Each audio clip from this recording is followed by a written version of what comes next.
This is Eileen Fee of Transform Your Body Fitness. I'm a physical therapist and a fitness coach. Let me ask you a question. Got neck pain?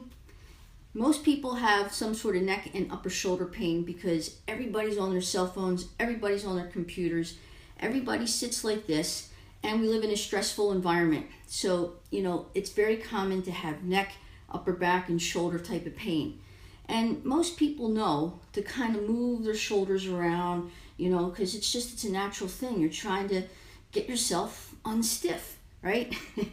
Now, there's a couple of tips that I want to give you. In fact, there's 3 tips, pro tips, to make sure that you're stretching your neck out efficiently to give you the results that you're looking for. Because I have found some common mistakes that people make. And, one of them is if the neck and upper back and shoulder area up in here is the painful area, then what I see commonly is people try to move their head in that position. Or another common neck stretch is to rotate. But in other words, instead of rotating this way, you're rotating to the same side. You're trying to bend it to that same side and you're trying to rotate it to that same side.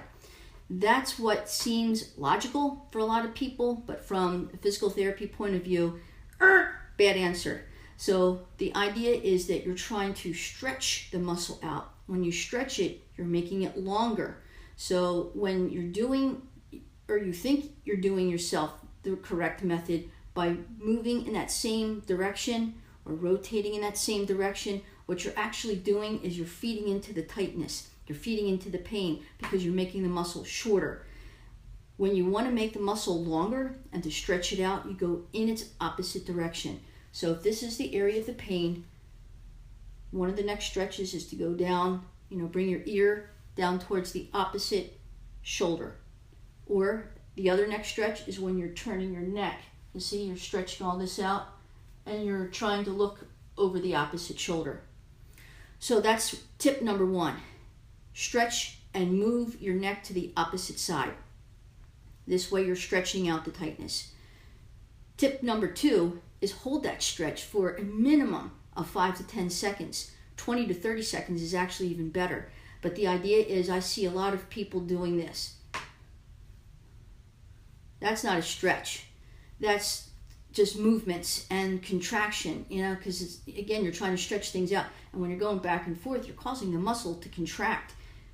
When you get it there and you're bringing it to the opposite side, but holding it for, like I said, a minimum of 5 to 10 seconds. That's tip number 2. Really make sure you hold the stretch.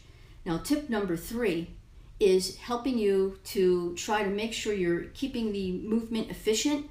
And the only way you can keep it efficient and pure is if you keep your shoulders level. Because here's what else I notice. People start doing this. And they're like, oh, my neck is moving further. Well, your neck is moving further because you're really moving your shoulders further. So keep your shoulders still and you're really just moving your neck. And sometimes you say, oh, then I'm not that stretched out. I can't hardly move my neck. I thought I was doing better because, you start seeing these kind of movements. Keep your shoulders level, keep the shoulders still, and just move your neck. And eventually, by doing the stretches, it will give. So let's go over tip number 1. Tip number 1, really stretch the muscle by moving it in its opposite direction. Tip number 2 was to hold that stretch for 5 or 10 seconds. Tip number 3, keep the shoulders still and steady.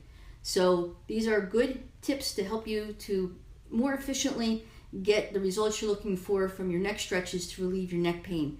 More tips to come. Hope this helped, and have a great day, everybody.